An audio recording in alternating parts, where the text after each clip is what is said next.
kalian berkeinginan untuk membuat surat keterangan penghasilan orang tua, bagaimana cara dan syaratnya, serta apa saja sih atau struktur kepenulisan atau bisa dikatakan contohnya, teman-teman bisa simak video berikut ini.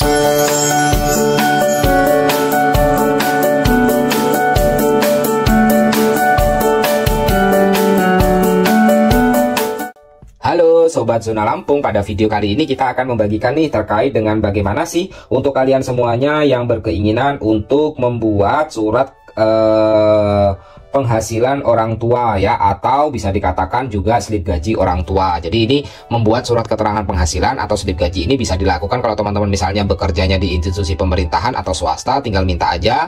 Nanti biasanya teman-teman diminta KTP gitu aja. Kalau misalnya teman-teman bekerjanya di institusi pemerintahan ataupun di perusahaan swasta, ada slip gajinya. Nah, untuk kalian yang barangkali orang tuanya itu bekerja sebagai petani gitu ya, buruh dan lain sebagainya, maka diperlukan pembuatan surat keterangan penghasilan orang tua ini di kelurahan ataupun desa. Apa saja syarat dan juga proses untuk membuatnya, teman-teman nanti bisa datang ke kelurahan atau ke desa, atau teman-teman bisa datang ke kepala kampung dengan teman-teman membawa kartu tanda penduduk gitu ya. Sebelum itu untuk beberapa pemerintahan ya, aparatur pemerintahan desa atau kampung dan lain sebagainya, itu biasanya diperlukan juga untuk teman-teman itu membuat surat pengantar dari RT. Nah, untuk surat pengantar dari RT ini sendiri, teman-teman tinggal minta aja di RT, biasanya sudah ada formnya, nanti ditulis di bagian ini membuat surat keterangan penghasilan orang tua. Itu kalau diperlukan, opsional lah ya teman-teman. Kalau misalnya emang tidak diperlukan, itu ya tentu saja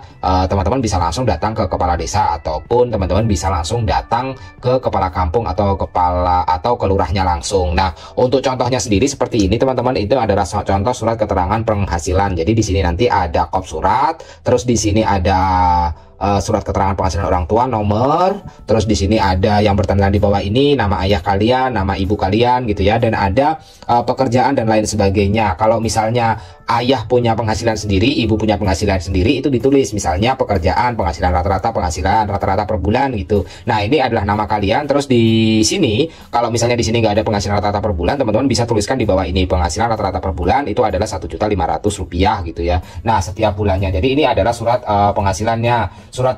Kalau misalnya di sini dituliskan surat rata-rata surat penghasilan orang tua, nama ayah, nama ibu, itu ditotalkan nanti bisa dituliskan di bawah ini. Nah, demikian surat keterangan ini dibuat sebenarnya, dan atas perhatian serta bantuan semua pihak diucapkan terima kasih. Nanti ada tanda tangannya. Seperti itu teman-teman untuk contoh dan cara membuatnya. Semoga berguna dan bermanfaat bagi kalian semuanya.